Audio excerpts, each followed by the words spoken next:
Hello दोस्तों, नमस्ते। Pankaj sir YouTube channel पर आपका बहुत बहुत स्वागत है।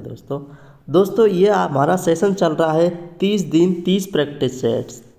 कितना? 30 दिन 30 प्रैक्टिस सेट्स का ही हमने एक सेशन स्टार्ट किया है और जिसमें आज हमारा प्रैक्टिस सेट्स नंबर कितना है? 7 नंबर। दोस्तों इससे पहले मैंने आपको 6 प्रैक्टिस सेट्स कंप्लीट करवा चुका हूँ। यदि वो प्रैक्टिस सेट्स आपने नहीं देखे हैं तो प्लीज़ मैं आपसे गुजारिश है कि उनको देखिए और अपना लेवल पहचानिए, क्योंकि यदि आप इन क्वेश्चनों को कर पा रहे हो तो ये समझना कि आप टेक्निकल हेल्पर के लिए, जो टेक्निकल हेल्पर मेंस एग्ज़ाम है उसके लिए आपकी तैयारी बहुत अच्छी है। क्योंकि ये इलेक्ट्रीशियन के क्वेश्चन इतने अच्छे लेवल के हैं कि ये एग्ज़ाम स्ट्रो DRDO एग्ज़ाम होती हैं उनमें पूछे जाते हैं ये क्वेश्चन। ठीक है दोस्तों, तो चलते हैं आज के 12 प्रैक्टिस सेट्स। कौन सा है? प्रैक्टिस सेट नंबर 7 के पहले क्वेश्चन पर। तो दोस्तों पहला क्वेश्चन हमारा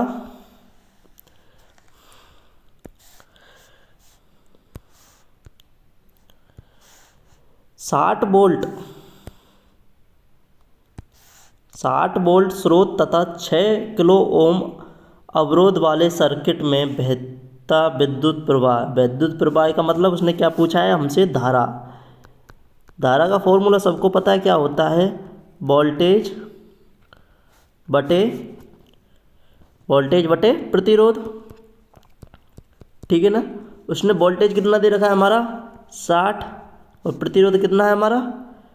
6 किलो ओम।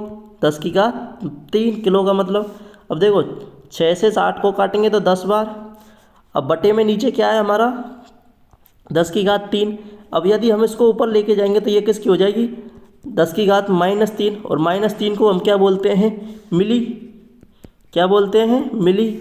तो ये क्या हो जाएगा हमारा? 10 मिली एम्पियर। तो इस क्वेश्चन का राइट आंसर होगा ऑप्शन नंबर ए। कितना? 10 मिली एम्पियर। तो इस क्वेश्चन का राइट आंसर क्या है हमारा? 10 milli ampere. Next question, question number 2। प्रश्न नंबर 2, 0.16 माइक्रो एम्पियर को 0.16 मिली एम्पियर को माइक्रो एम्पियर में परिवर्तित करना है। दोस्तों मिली एम्पियर को माइक्रो एम्पियर में परिवर्तित करना है तो आपको क्या करना है कि माइक्रो एम्पियर का मतलब क्या होता है? 10 की घात -6 और मिली का मतलब होता है 10 की घात -3। तो आप सबसे पहले तो इसको लिखो, 0.16 मिली एम्पियर को हम क्या लिख सकते हैं? 16 बटे मिली को हटाएंगे तो 10 की घात -3। अब ये -3 है तो मैं इसको नीचे भेज दूंगा तो क्या हो जाएंगी? +3 और +3 का मतलब 1000। और यहाँ से जो पॉइंट हटाया था उसके 2 अंक। अब हमको क्या चाहिए कि कितना है हमारा? कि पॉइंट को हटाया था 16 और नीचे कितनी? 5 जीरो। अब देखो हमको क्या है कि मिली का मतलब 10 की घात, माइक्रो का मतलब 10 की घात -6। अब 6 का मतलब 1 के पीछे 6 जीरो।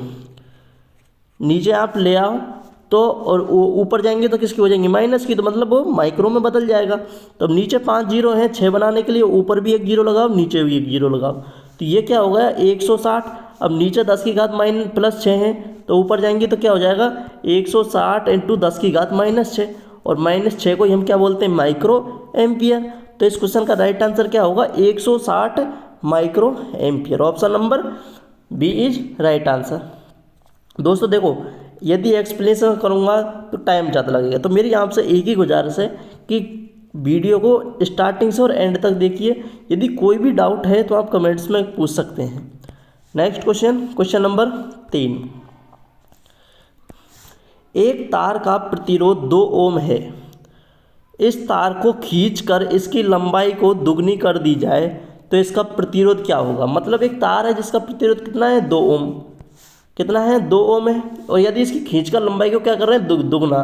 तो खींचकर कर रहे हैं तो वो क्या हो जाता है हमारा? प्रतिरोध n² हो जाता है। अब n का मतलब दुगना कर रहे हैं तो 2 का स्क्वायर क्या हो जाएगा? 4।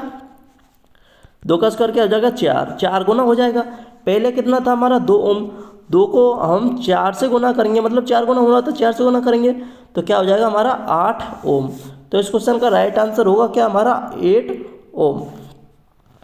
नेक्स्ट क्वेश्चन, 20 वोल्ट स्रोत 20 ओम अवरोधक से संलग्न नित है तो 3 मीटर में कितनी ऊर्जा व्यय करेगा। तो दोस्तों इस क्वेश्चन को देखो कैसे करना है।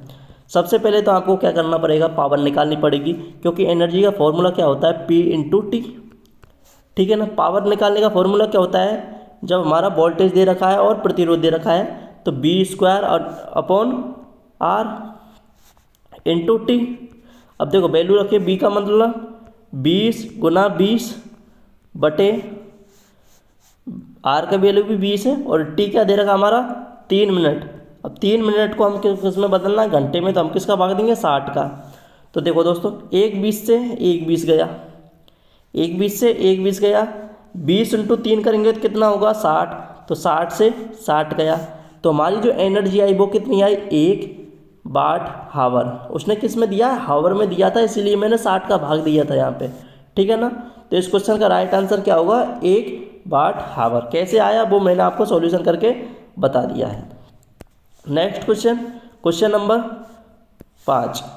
3 फेज प्रणाली में भार संतुलित है तब निष्प्रभावी विद्युत प्रवाह का मतलब न्यूट्रल करंट है। मतलब कि जो हमारा जब संतुलित लोड होता है तो न्यूट्रल में जो हमारी करंट होती है वो क्या होती है, तो सबको पता है संतुलित के लिए कितनी होती है न्यूट्रल में करंट, वो होती है हमारी 0। क्या होती है करंट, 0। तो इस क्वेश्चन का राइट आंसर होगा ऑप्शन नंबर ए, 0 होगा। नेक्स्ट क्वेश्चन, 3 फेज प्रणाली में वोल्टेज कितने अंश पर होते हैं। तो दोस्तों सबको पता है 3 फेज प्रणाली में जो हमारा वोल्टेज होते हैं तीनों 120 डिग्री के अंश पर होते हैं। तो इस क्वेश्चन का राइट आंसर होगा ऑप्शन नंबर ए। सिंगल फेज के लिए 90 और 2 फेज के भी लिए 90 फेज एंगल होता है हमारा। ठीक है ना। और फेज एंगल निकालने का एक फॉर्मूला भी होता है 360/n, सिर्फ ये 1 और 2 के लिए छोड़कर। ठीक है ना। Next question, question number 7। 220 वाले हीटर को 210 वोल्ट पर उपयोग करने पर उत्पन्न होने वाली ऊष्मा क्या होगी। दोस्तों इस क्वेश्चन को मेरी तरफ से आप हेल्पर के लिए वेरी वेरी मोस्ट लगा लीजिए, क्योंकि ऐसा क्वेश्चन आपको मिलेगा। भले ही बाकी इसका डाटा थोड़ा कम ऊपर नीचे हो सकता है, परंतु ऐसा क्वेश्चन आपको टेक्निकल हेल्पर की मेंस एग्जाम में देखने को मिले।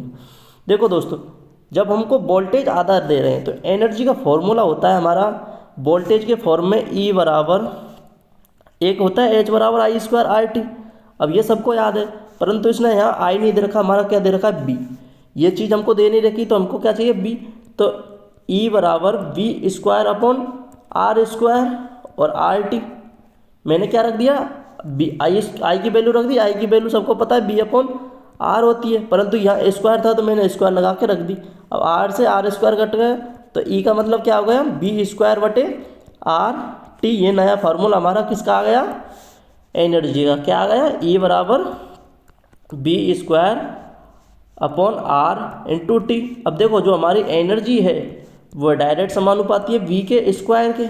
अब देखो हम 220 की जगह क्या दे रहे हैं, 210, मतलब आधा दे रहे हैं। तो आधा दे रहे हैं तो वो क्या हो जाएगा, आधे का स्क्वायर। तो आधे का स्क्वायर क्या हो जाएगा, 1/4, मतलब क्या हो जाएगा हमारा 1/4 हो जाएगा। तो इस क्वेश्चन का राइट आंसर होगा ऑप्शन नंबर सी, 1/4। जो उत्पन्न होने वाली ऊष्मा है वो क्या हो जाएगी, हमारी 1/4 हो जाएगी। दोस्तों यदि आप हमारे चैनल पर नए हैं और जो अभी तक आपने हमारे चैनल को सब्सक्राइब नहीं किया है तो प्लीज़ मेरी आपसे एक ही गुजारिश है कि प्लीज़ चैनल को सब्सक्राइब करें। वीडियो अच्छी लगी है तो वीडियो को लाइक करना ज़रूर ना भूलें और अपने दोस्तों को शेयर करें जो भी अपने मेंस एग्जाम की तैयारी कर रहा है। तो इस क्वेश्चन लेवलों को देखने से उसकी भी तैयारी में 4 चांद लग जाएंगे। क्वेश्चनों को लेवल देख के, और उसको भी पता चलेगा कि मेरी तैयारी कितनी लेवल की है और मुझे कहाँ पे मैं क्वेश्चनों में अटक रहा हूँ, तो वो टॉपिक पढ़ने चाहिए। Next question, question number 8। उच्च दाब वाले मरकरी वेपर लैंप को चालू करने पर उसका रंग क्या होता है। दोस्तों देखो ये इल्यूमिनेशन का क्वेश्चन है एक, और तो इस क्वेश्चन का राइट आंसर होगा नीला। ठीक है ना। जो भी मेरा सिलेबस से बाहर है मैं उनका आंसर बताऊंगा और आगे बढ़ता जाऊंगा। तो इसका राइट आंसर क्या होगा, नीला। कौन सा लैंप है, mercury vapour lamp. Next question, multimeter multimeter क्या नापने हेतु उपयोग नहीं किया जाता। अब हमको नहीं किया जाता तो तभी राइट करेंगे जब हमको ये पता होना चाहिए कि मल्टीमीटर मापता क्या है। तो देखो मल्टीमीटर हमारा क्या मापता है, ओम मापता है, मतलब प्रतिरोध मापता है, ठीक है ना। उसके बाद में एम्पियर धारा मापता है, ठीक है ना। और उसके बाद में ये किसको मापता है, वोल्टेज को मापता है। तो मल्टीमीटर हमारा प्रतिरोध को मापता है, धारा को मापता है और वोल्टेज को मापता है। तो हम मल्टीमीटर को एवोमीटर भी बोलते हैं, एवोमीटर। मल्टीमीटर को हम क्या नाम से भी बोलते हैं, एवोमीटर। तो इस क्वेश्चन का राइट आंसर होगा ऑप्शन नंबर कि देखो विद्युत धारा को मापता है, अवरोध का मतलब प्रतिरोध को मापता है, वोल्टेज को मापता है। तो ये किसको नहीं मापता, ये नहीं मापता है किसको, शक्ति को। तो इस क्वेश्चन का राइट आंसर होगा क्या, ऑप्शन नंबर डी। क्या इसको, शक्ति को मल्टीमीटर हमारा नहीं मापता। तो अब शक्ति को क्या मापता है, तो दोस्तों सबको पता है शक्ति को क्या मापता है, वाट मीटर। क्या मापता है शक्ति को, वाट मीटर। नेक्स्ट क्वेश्चन,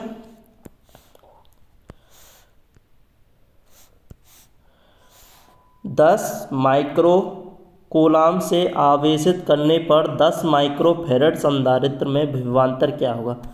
तो दोस्तों एक फॉर्मूला आपने पढ़ा होगा, C बराबर Q/V, या ये पढ़ा होगा C बराबर Q/V।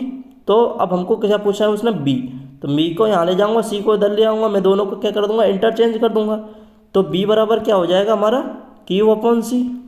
अब Q कितना दे रखा है हमारा, 10 मिली कूलाम। तो 10 इंटू 10 की घात -3 बटे जो संधारिता कितनी दे रखी है हमारी, कैपेसिटेंस धारी, तो वो दे रखी है हमारी 10 माइक्रोफैरड। 10 की घात -6, क्योंकि फैरड माइक्रो का मतलब क्या होता है, 10 की घात -6। 10 से 10 कट गया, -3 की घात से -3 की घात गई तो क्या बची, -3 घात बची, 6 में से चली जाएंगी। तो अब ये -3 घात ऊपर जाएंगी तो क्या हो जाएंगी, +3। तो 10 की घात +3, और +3 का मतलब क्या होता है, 1 किलो। और ये क्या पूछ रहा है, विभवांतर आया है, तो ये हमारा कितना हो जाएगा, 1 किलो वोल्ट। तो इस क्वेश्चन का राइट आंसर क्या होगा, 1 किलो वोल्ट। नेक्स्ट क्वेश्चन क्या है हमारा, एक 4 पोल 3 फेज इंडक्शन मोटर, एक 4 पोल 3 फेज इंडक्शन मोटर 25 रिवोल्यूशन प्रति सेकंड एक तुल्यकालिक गति है। तो स्टेटर के लिए आपूर्ति की गई आवृत्ति क्या होगी। तो दोस्तों हमारी स्पीड होती है, वो होती है आरपीएम में। किस पे होती है, स्पीड होती है हमारी किस में, आरपीएम में। अब हमारी स्पीड दे रखी है आरपीएस में। तो 25 ये है आरपीएस, मतलब 1 सेकंड में 25 सेकंड कर रहा है। तो 1 सेकंड में कितने मिनट होते हैं हमारे, 60 सेकंड। 1 मिनट में 60 सेकंड होते हैं। तो हम इससे 60 से गुना कर देंगे तो कितना आएगा, 25 × 60 करेंगे तो वो आएगा हमारा 1500। तो हमारी स्पीड कितनी आ गई, 1 मिनट में 1500। अब हमको आगे क्या करना है, हमको पूछा है उसने आवृत्ति। तो आवृत्ति का फॉर्मूला होता है F बराबर Np/120। एन कितना आया हमारा था, एन कितना आया था 1500। पी कितना दे रखा है 4 ओम बटे बी की वैल्यू कितनी है, वो 120। 10 से 10, 4 से 12 को काटेंगे 3 बार, और 3 से 150 को काटेंगे कितना बार, 50 बार। तो इस क्वेश्चन का राइट फ्रीक्वेंसी कितनी आई हमारी, 50 हर्ट्ज। तो इस क्वेश्चन का राइट आंसर क्या होगा, ऑप्शन नंबर ए, 50 hertz. Next question, capacitor motor का उपयोग कहाँ किया जाता है। जो हमारी कैपेसिटर मोटर होती है उसका उपयोग हम कहाँ पर करते हैं। तो कैपेसिटर मोटर का उपयोग हम देखो, जो हमारा छत का पंखा होता है, सीलिंग फैन में भी हम परमानेंट कैपेसिटर मोटर यूज करते हैं। धुलाई जो मशीन होती है, वॉशिंग मशीन में भी हम कैपेसिटर मोटर का यूज करते हैं। एयर कूलर होता है उसमें भी हम कैपेसिटर मोटर का यूज करते हैं। तो इस क्वेश्चन का राइट आंसर क्या होगा, ऑप्शन नंबर डी, उपरोक्त सभी। ठीक है ना, ऊपर के जो भी 3 ऑप्शन है वो तीनों होंगे राइट आंसर। नेक्स्ट क्वेश्चन, शुद्ध पानी बिजली का क्या है, दोस्तों उसने क्या दिया, शुद्ध पानी। तो शुद्ध पानी होता है एक हमारा क्या, कुचालक। क्या होता है, शुद्ध पानी हमारा कुचालक होता है। और कुचालक को हम क्या बोल सकते हैं, बुरा चालक। कुचालक को क्या बोल सकते हैं हम, बुरा चालक। तो इस क्वेश्चन का राइट आंसर क्या होगा, ऑप्शन नंबर बी, बुरा चालक। नेक्स्ट क्वेश्चन, जमीन वायर अर्थ कंडक्टर किसको ग्राउंड करने में मदद करता है। जो हमारा अर्थ कंडक्टर है वो किसे ग्राउंड करने में मदद करता है। तो दोस्तों जो हमारा अर्थ कंडक्टर है वो किसे ग्राउंड करने में मदद करता है, वो विद्युत प्रवाह का रिसाव, जो हमारा लीकेज करंट होता है, लीकेज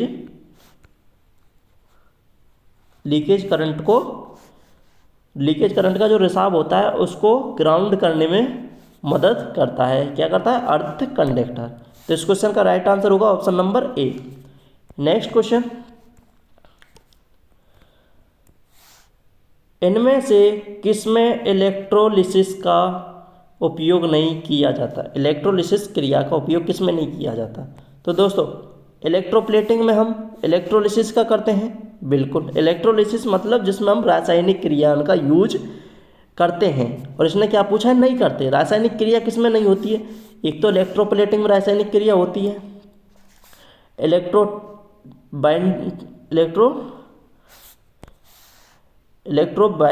इलेक्ट्रोट्रिपिंग और इलेक्ट्रो बाइपिंग, ये हिंदी में थोड़ा कुछ अलग मिस्टेक हुआ है। इसका मतलब होता है इलेक्ट्रोप्लेटिंग, इलेक्ट्रोटाइपिंग है ये, ठीक है ना। ये क्या है हमारा, इलेक्ट्रोटाइपिंग, ठीक है ना। तो इलेक्ट्रोटाइपिंग में भी हमारा किसका रासायनिक प्रभाव होता है, और जो हमारा इलेक्ट्रोपॉलिशिंग में भी हमारा रासायनिक प्रभाव होता है। परंतु जो हमारा सोल्डरिंग होता है उसमें हमारा रासायनिक प्रभाव नहीं होता है। तो इसका राइट आंसर क्या होगा, ऑप्शन नंबर सी, ठीक है ना। नेक्स्ट क्वेश्चन, इंडक्टेंस की यूनिट क्या होती है। तो दोस्तों ये तो सबको पता है इंडक्टेंस की यूनिट क्या होती है। इंडक्टेंस किसकी यूनिट होती है, वो होती है हमारी किसकी, हेनरी। इंडक्टेंस की यूनिट क्या होती है, हेनरी। अब जो भी यूनिट दे रखी है, वेबर किसकी यूनिट होती है, हमारी फ्लक्स की। किसकी होती है, फ्लक्स की। टेस्ला किसकी होती है, फ्लक्स घनत्व की। टेस्ला किसकी होती है, फ्लक्स घनत्व की। और लक्स किसकी होती है, प्रदीप्ति की होती है। नेक्स्ट क्वेश्चन, क्वेश्चन नंबर 17, एक 3 कला प्रेरण मोटर में निम्नलिखित में से कौन सा बयान गलत है। कौन सा बयान गलत है। तो दोस्तों जो हमारी स्लिप स्पीड होती है, तो स्लिप स्पीड NS बराबर होती है, वो NR बराबर, स्लिप का मतलब क्या होता है, स्लिप स्पीड का मतलब वो S बराबर होता है NS माइनस NR। इसने क्या दे रखा है, स्लिप स्पीड बराबर synchronous speed minus rotor speed. तो ये हमारा सही है। जैसे ही रोटर लोड होता है तो स्लिप कम हो जाती है। जैसे ही हमारा मोटर में लोड आता है तो स्लिप कम हो जाती है। दोस्तों जैसे कि हमारा स्टार्टिंग में जो हमारा स्लिप का मान होता है वो 100% होता है, मतलब या 100% या फिर बोल सकते हैं 1 होता है। अब जैसे ही हम उसका लोड बढ़ाते हैं तो हमारे स्लिप का मान क्या होता है, बढ़ता है या घटता है। तो हमारा स्लिप का मान क्या होता है, कम होता है। तो जैसे ही रोटर लोड होता है तो स्लिप हमारा क्या होता है, कम हो जाता है। ये भी हमारा क्या है, सही है, ठीक है ना। प्रेरित रोटर EMF की आवृत्ति लोड के साथ बढ़ती है। जो हमारा प्रेरित EMF रोटर होता है उसकी आवृत्ति लोड के साथ बढ़ती है। तो इस क्वेश्चन का दोस्तों राइट आंसर बी होगा, क्योंकि जैसे हमारा क्या लोड होता है तो स्लिप का मान हमारा घटता नहीं है, क्या होता है, बढ़ता है। तो वाई मिस्टेक इसका क्या राइट आंसर होगा, ऑप्शन नंबर बी होगा, कि जैसे ही रोटर लोड होता है तो स्लिप का मान क्या होता है, हमारा कम हो जाता है। ये उल्टा ज़्यादा होता था इसमें, परंतु यह आंसर हमारा क्या होगा, गलत। नेक्स्ट क्वेश्चन, बाकी थोड़ा इसमें डाउट है, मैं अगली क्लास में अगले प्रैक्टिस सेट्स में आपको कन्फ्यूजन क्लियर कर दूंगा। नेक्स्ट है, एक संधारित्र में क्या 2 होते हैं। जो हमारा संधारित्र होता है उसमें क्या 2 होते हैं। इलेक्ट्रिक से अलग किया रोधन, नहीं, ठीक है ना। रोदन से अलग किए भाग, भाग उसने दे ही नहीं रखा क्या होते हैं। सिरामिक प्लेट और एक माइका प्लेट, एक सिरामिक प्लेट दे रखी है, एक माइका प्लेट, ये भी नहीं है। तो इस क्वेश्चन का राइट आंसर क्या होगा, ऑप्शन नंबर डी। जब तीन ही नहीं है तो ये चौथा तो नहीं है, चांदी की परत वाला रोदन। मतलब ये भी हमारी क्या है, कोई कॉपर की परत है, ये भी चांदी की परत है, और इनके बीच में कोई हमारा क्या भर दिया, कोई चालक भर दिया है। तो इसको क्या बोलेंगे हम, संधारित्र बोलेंगे। Next question, question number 19। प्रेरण मोटर में स्लिप गति को परिभाषित किया जाता है। अभी मैंने बताया था जो हमारी स्लिप स्पीड होती है, स्लिप स्पीड होती है वो होती है हमारी synchronous speed minus rotor speed. तो इस क्वेश्चन का राइट आंसर होगा हमारा NS minus NR। Option number D is right answer. Next question, भाग का अवरोध रजिस्टेंस किस पर निर्भर नहीं करता। जो हमारा रजिस्टेंस है किस पर निर्भर नहीं करता दोस्तों, रजिस्टेंस का फॉर्मूला होता है R बराबर रो L अपॉन A, ठीक है ना। तो देखो दोस्तों, हमारा रजिस्टेंस लंबाई पर निर्भर कर रहा है, तापमान जैसे ही बढ़ाओगे तो रजिस्टेंस बढ़ता घटता है, वो कौन से प्रकार का PTC है या NTC पदार्थ है, ठीक है ना। त्रिज्या मतलब अनुप्रस्थ काट क्षेत्रफल का फॉर्मूला क्या होता है, पाई R स्क्वायर, मतलब R का मतलब त्रिज्या, तो त्रिज्या पर भी निर्भर करेगा। तो इस क्वेश्चन का राइट आंसर होगा ऑप्शन नंबर ए, भार पर हमारा प्रतिरोध कभी निर्भर नहीं करता। नेक्स्ट क्वेश्चन दोस्तों, ये बार बार मैं बोलना मुझे अच्छा नहीं लगता, और आपको भी ऐसा नहीं लगना चाहिए कि कोई मेहनत इतना करके आपको कंटेंट दे रहा है और आप उसके लिए कुछ कर नहीं सकते। बस क्या मांग रहा है वो आपसे कि अभी तक लाइक सब्सक्राइब नहीं किया, सब्सक्राइब करो, लाइक करो, यदि अच्छी लग रही है तो शेयर करो, जाते अपने भी दोस्तों का भला हो। और जो भी डाउट है कमेंट में आप बेझिझक पूछिए। नेक्स्ट क्वेश्चन, आंसर आपको मिलेगा, यह मत सोचना कि कमेंट्स में आपका आंसर नहीं मिलेगा, आंसर आपको मिलेगा। नेक्स्ट क्वेश्चन, डीसी को एसी में बदलने के लिए, डीसी को एसी में बदलने के लिए किस यंत्र का उपयोग किया जाता है। दोस्तों, डीसी को एसी में बदलने के लिए सबको पता है किसका यूज करते हैं, रेक्टिफायर। अब दोस्तों, इन्वर्टर होता है वो क्या करता है, हमारा डीसी को एसी में बदलता है, और जो हमारा एम्पलीफायर होता है वो क्या करता है, आयाम को बढ़ाता है, आयाम को बढ़ाने का काम करता है।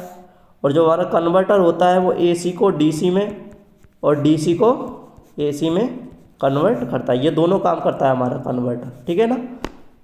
तो इस क्वेश्चन का राइट आंसर होगा ऑप्शन नंबर बी, एसी को डीसी को एसी में बदलने के लिए बोल रहा है कि इसको डीसी को एसी में, तो वो होगा हमारा इन्वर्टर। तो सॉरी, इसका राइट आंसर क्या होगा, इन्वर्टर, ऑप्शन नंबर ए।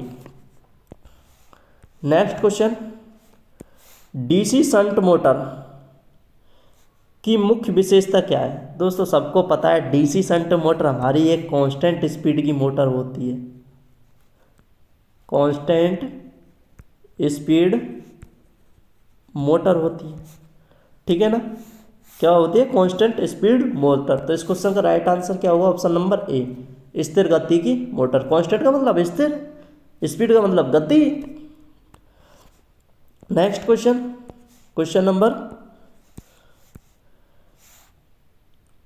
23, ट्रांसफॉर्मर में ब्रीदर का उपयोग किया जाता है। दोस्तों, जो हमारा ब्रीदर है इसका जो कार्य होता है वो होता है नमी को अंदर जाने से रोकना, ठीक है ना। सूखी नमी जाने देगा, जो भी, जैसे कि हमारा क्या है, ब्रीदर ऐसा होता है, और इसके अंदर क्या होता है, सिलिका, सिलिका जेल होती है, जिसका रंग क्या होता है हमारा नीला। ये क्या करता है, जो हमारी आर्द्रता वाली गैस है, आर्द्रता वाली वायु है, उसमें से आर्द्रता को सोख लेता है, और जो अंदर अंदर जो वायु जाती है वो क्या होती है, ड्राई, सूखी हवा होती है। तो इस क्वेश्चन का राइट आंसर होगा ऑप्शन नंबर डी, सूखी हवा देने के लिए। नेक्स्ट क्वेश्चन, ब्रिज रेक्टिफायर में क्या होता है। दोस्तों, जो हमारा ब्रिज रेक्टिफायर होता है उसमें क्या होता है, देखो ब्रिज रेक्टिफायर हमारा कैसा होता है, ये हमारा क्या है कि एक, मैं ब्रिज रेक्टिफायर अभी आपको बना के बता रहा हूँ।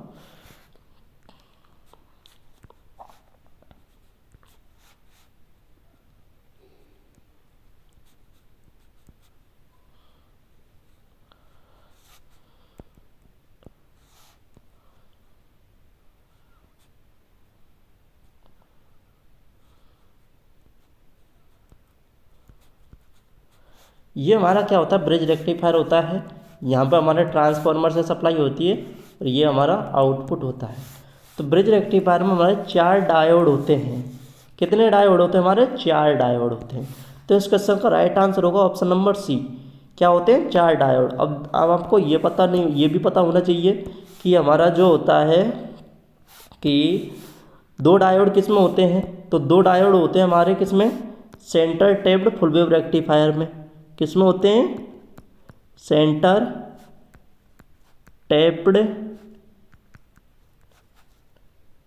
टैप्ड फुल वेव रेक्टिफायर में। एक डायोड होता है हाफ वेव रेक्टिफायर में, एक डायोड होता है। और 4 किस में होते हैं? ब्रिज में होते हैं। ठीक है ना। तो इस क्वेश्चन का राइट आंसर होगा ऑप्शन नंबर सी। 4 डायोड होते हैं हमारे ब्रिज रेक्टिफायर में। नेक्स्ट क्वेश्चन,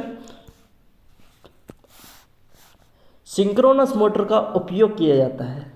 दोस्तों सबको पता है सिंक्रोनस मोटर किस नाम से जानी जाती है ज़्यादातर, कि सिंक्रोनस मोटर क्या काम करती है? वो करती है हमारा पावर फैक्टर इंप्रूव करने के लिए, पावर फैक्टर सुधारने के लिए। क्योंकि इस मोटर को हम लीडिंग, लैगिंग और यूनिट तीनों पावर फैक्टर पर हम इस मोटर को चला सकते हैं। तो इस क्वेश्चन का राइट आंसर होगा option number B.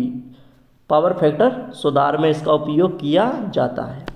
Option number B इसका राइट आंसर, पावर फैक्टर सुधार में सिंक्रोनस मोटर का यूज करते हैं।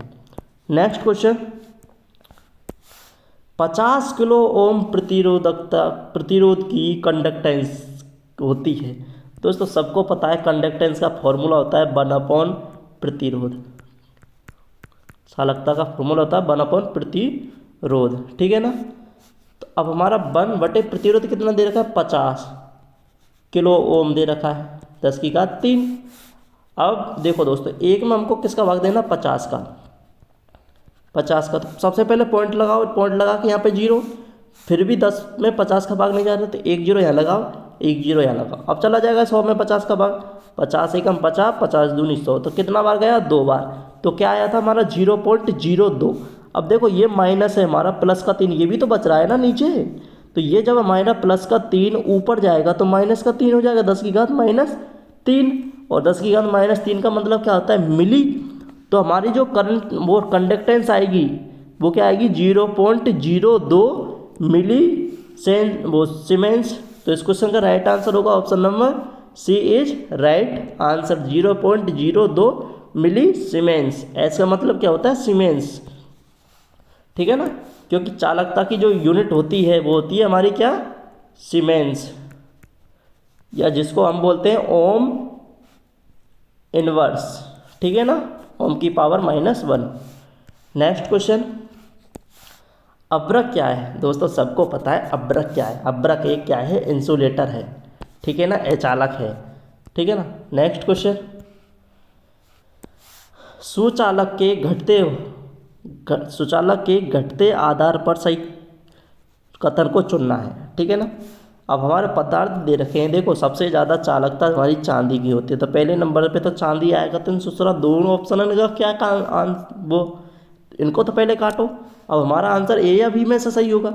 अब देखते हैं, इसके बाद चांदी के बाद में आती है हमारी कॉपर। तो कॉपर इसमें है, इसमें सोना दे रखा है पहले, तो इसको भी काटो। तो इसका राइट आंसर क्या होगा? ऑप्शन नंबर ए। नेक्स्ट क्वेश्चन, अल्टरनेटर निम्न में से क्या नहीं होता? अल्टरनेटर में निम्न में से क्या नहीं होता है? तो दोस्तों सबको पता है अल्टरनेटर में देखो स्लिपरिंग होती है, फील्ड वाइंडिंग होती है और आर्मेचर होता है, परंतु अल्टरनेटर में तुमने कम्यूटेटर थोड़ी देखा। तो इसका राइट आंसर क्या होगा हमारा? बी। क्या नहीं होता हमारा? कम्यूटेटर हमारा नहीं होता है। ठीक है ना। तो इस क्वेश्चन का right answer option number B, commutator. Next question, निम्न में से वाट के समान क्या नहीं है? देखो इसने क्या पूछा है? वाट के फॉर्मूले दे रखे हैं और इनमें से कौन सा वाट का फॉर्मूला नहीं है। तो देखो दोस्तों, वाट के फॉर्मूले क्या क्या होते हैं मैं पहले आपको लिख देता हूँ। देखो P बराबर, एक तो होता है वोल्टेज इनटू करंट, दूसरा होता है P बराबर I²R। ठीक है ना। तीसरा होता है P बराबर B²/R। ठीक है। एक होता है P बराबर कार्य करने की दर, कार्य मतलब कार्य बटे समय। कार्य को मापते हैं जूल में और समय को मापते हैं टाइम में।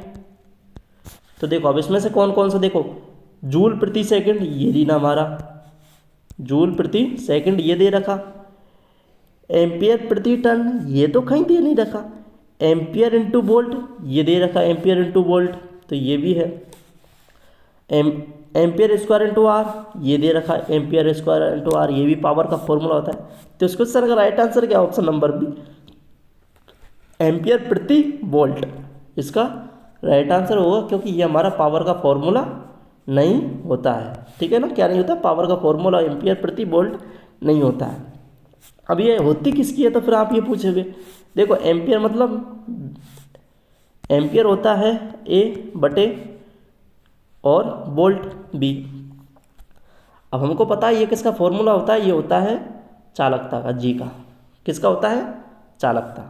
ठीक है ना, एम्पियर प्रति वोल्ट, क्योंकि आर बराबर होता है हमारा, आर बराबर होता है बी अपॉन आई, इसने क्या दे रखा है, उल्टा दे रखा है आई अपॉन वी। अब जब ये उल्टा है तो इसका उल्टा क्या होता है, चालकता, तो ये हमारा किसका हो जाएगा, चालकता का हो जाएगा। नेक्स्ट क्वेश्चन, क्वेश्चन नंबर 30, तापमान के बढ़ने पर तांबे का अवरोध, तांबे का अवरोध का मतलब प्रतिरोध, तांबे का अवरोध का मतलब क्या होता है, प्रतिरोध। जैसे तापमान बढ़ेगा तो तांबे का प्रतिरोध बढ़ेगा या घटेगा। देखो दोस्तों, जो भी हमारे चालक पदार्थ होते हैं, जो हमारे चालक पदार्थ होते हैं वो सभी होते हैं पीटीसी।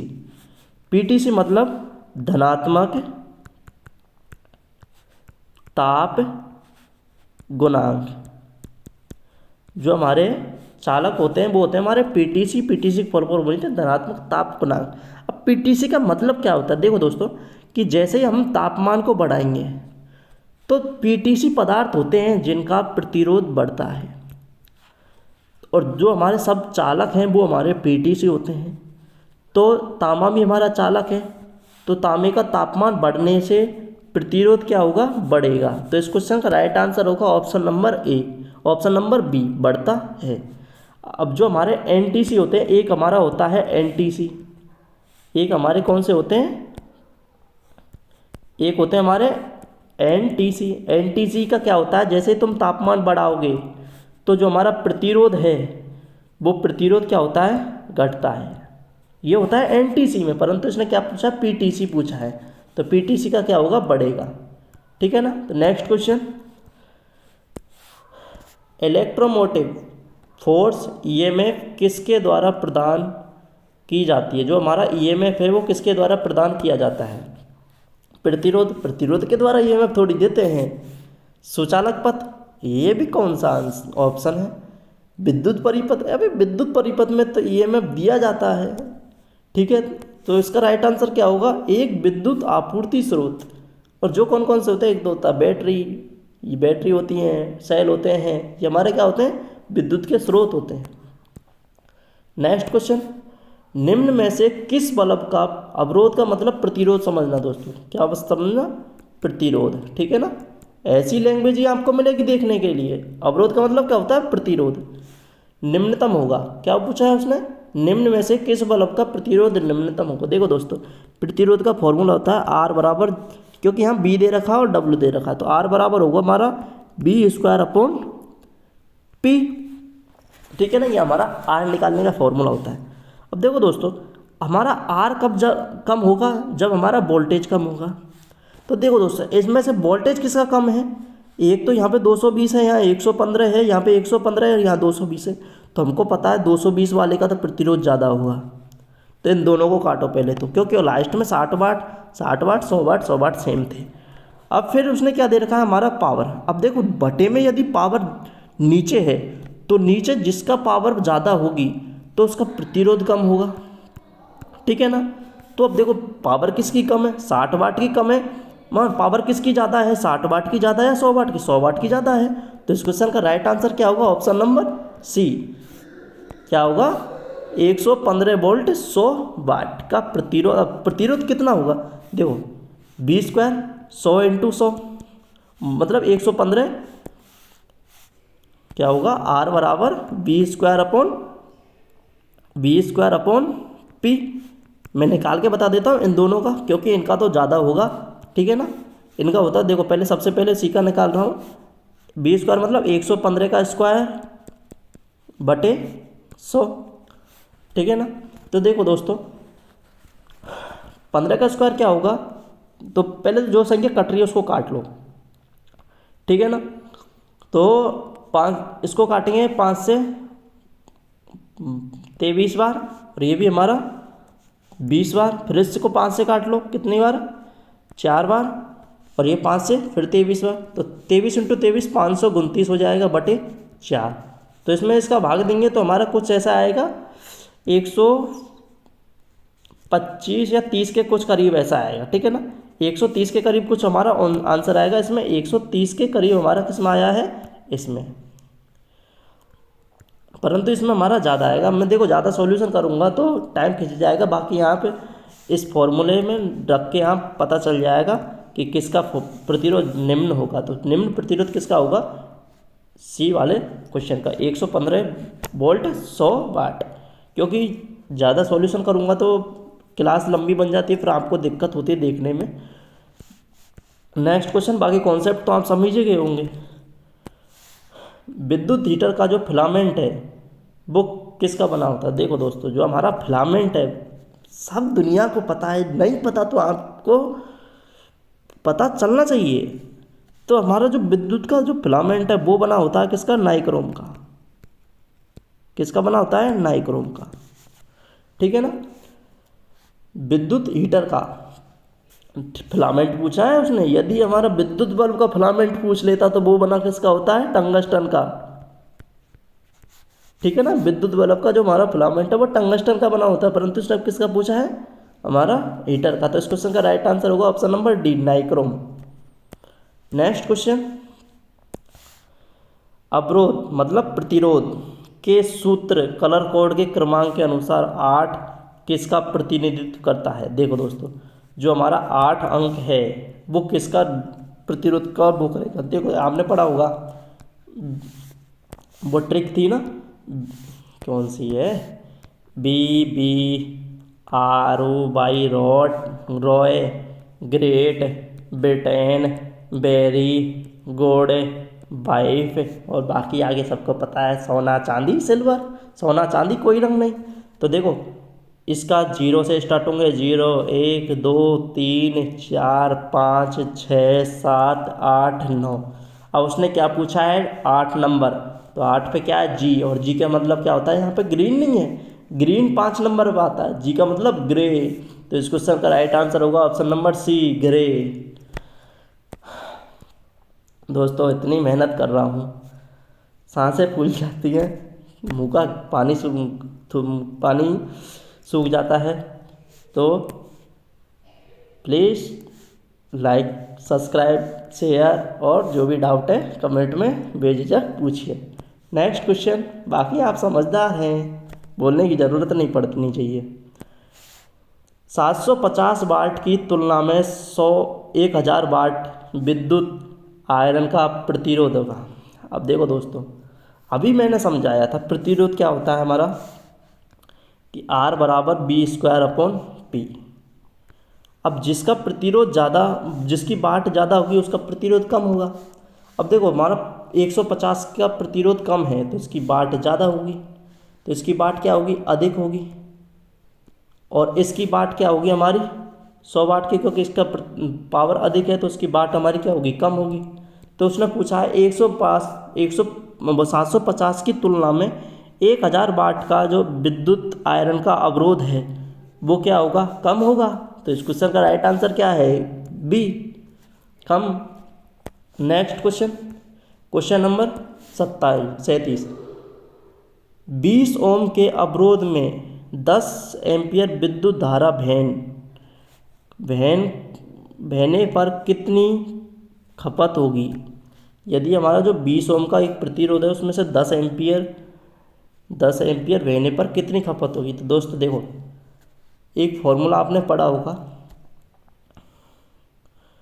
P बराबर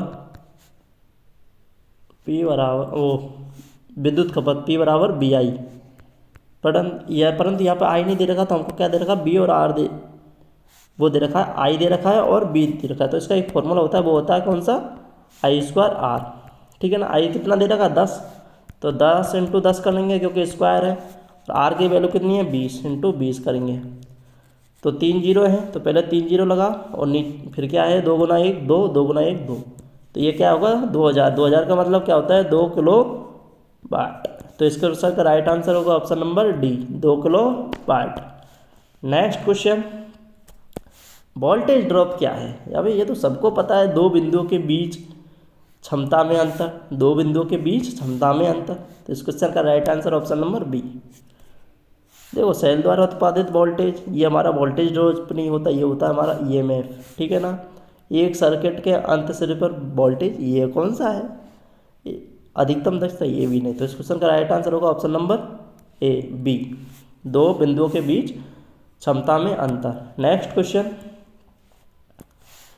1 किलो वाट 250 वोल्ट के 4 हीटरों को किस प्रकार लगाने से अधिकतम ऊष्मा।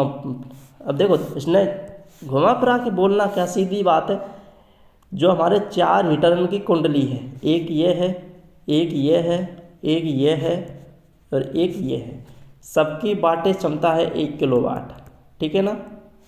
1 किलो वाट के हैं सब, किसके हैं, 1 किलो वाट के हैं। तो इनको हम किस क्रम में जोड़े हैं कि हमारी ऊष्मा है वो अधिक मिले। तो दोस्तों, सबको हमको किस क्रम में जोड़ना पड़ेगा, समांतर में।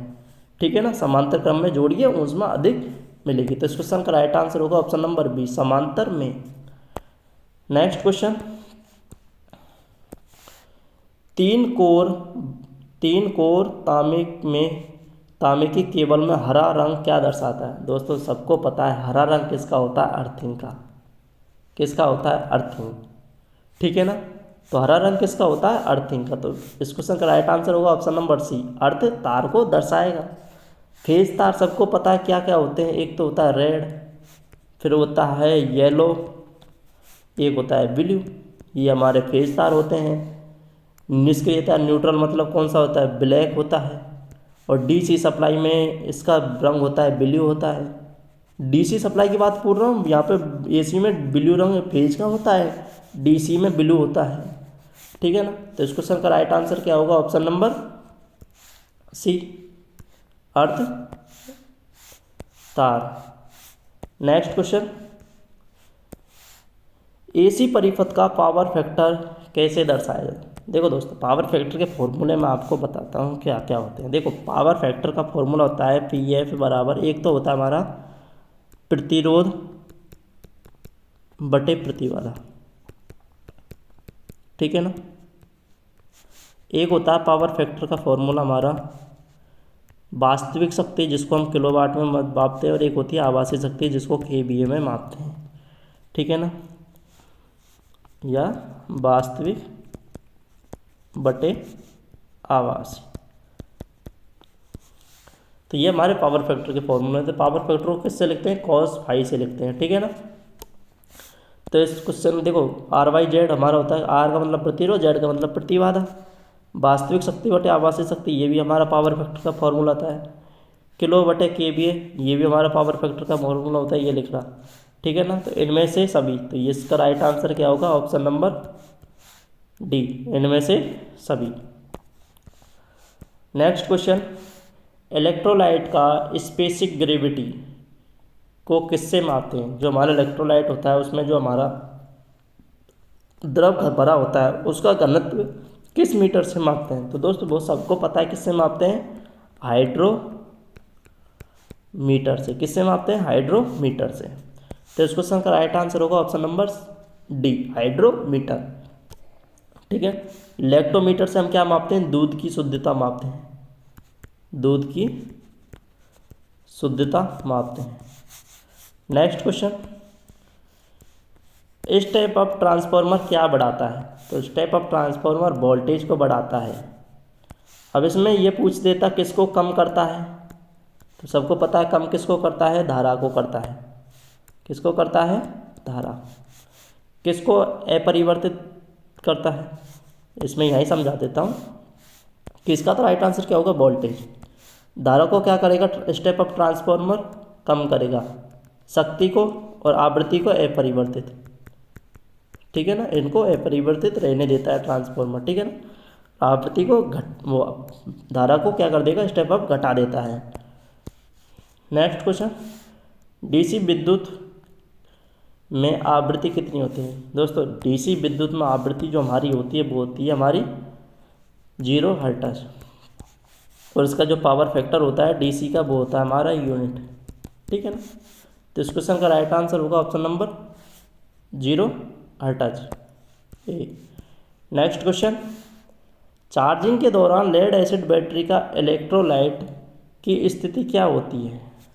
जब हमारी बैटरी चार्जिंग लगी हो तो इलेक्ट्रोलाइट की स्थिति क्या होगी, मजबूत होगी। क्या होती है, मजबूत होती है, ठीक है ना। तो इस क्वेश्चन का राइट आंसर क्या होगा, मजबूत।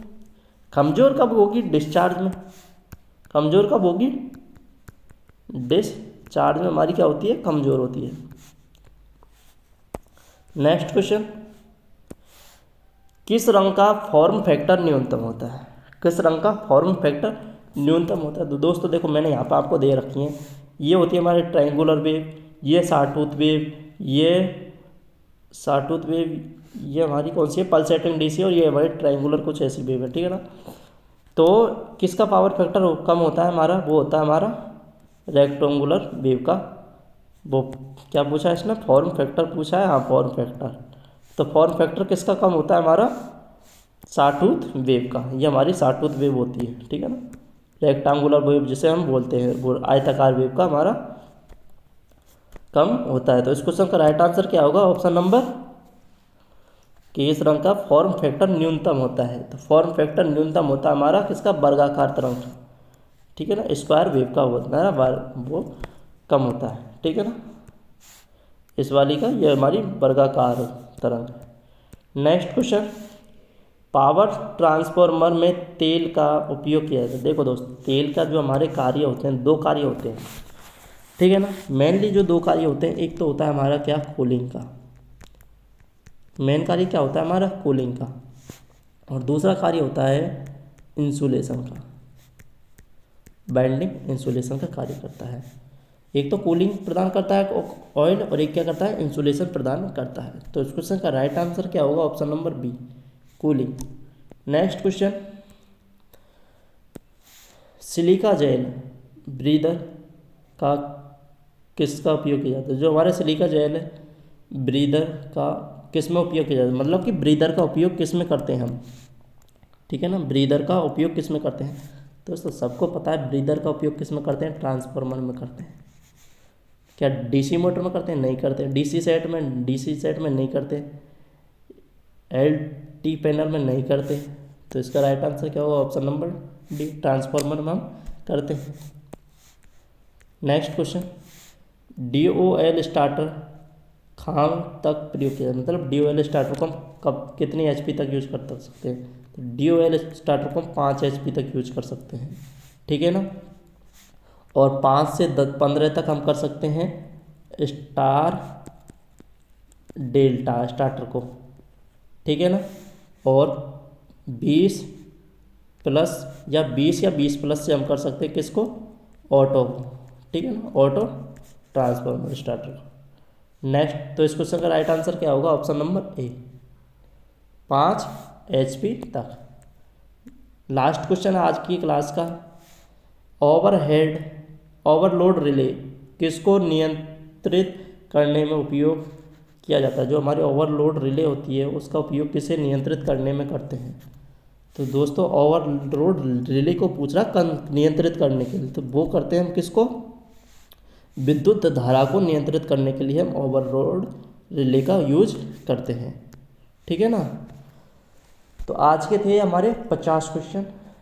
क्वेश्चनों का लेवल जरूर बताना, ठीक है ना। और क्लास कैसी है, सॉल्यूशन करा रहा हूँ वो कैसे लग रहे हैं, ठीक है ना दोस्तों। और वीडियो अच्छी लगी है तो वीडियो को लाइक करें। और देखो दोस्तों, बार बार में मुझे बोलने में शर्मिंदगी महसूस होती है, तो ये काम मुझसे मत बुलाओ, चुपचाप या अपनी समझदारी से कर दो, शेयर भी कर दो। जो भी आपका दोस्त पास हुआ है, जो भी आपके डाउट है तो आप कमेंट में पूछिए, ठीक है दोस्तों, तो मिलते हैं प्रैक्टिस सेट्स नंबर किसमें, हम प्रैक्टिस सेट्स नंबर में मिलेंगे अगली क्लास में।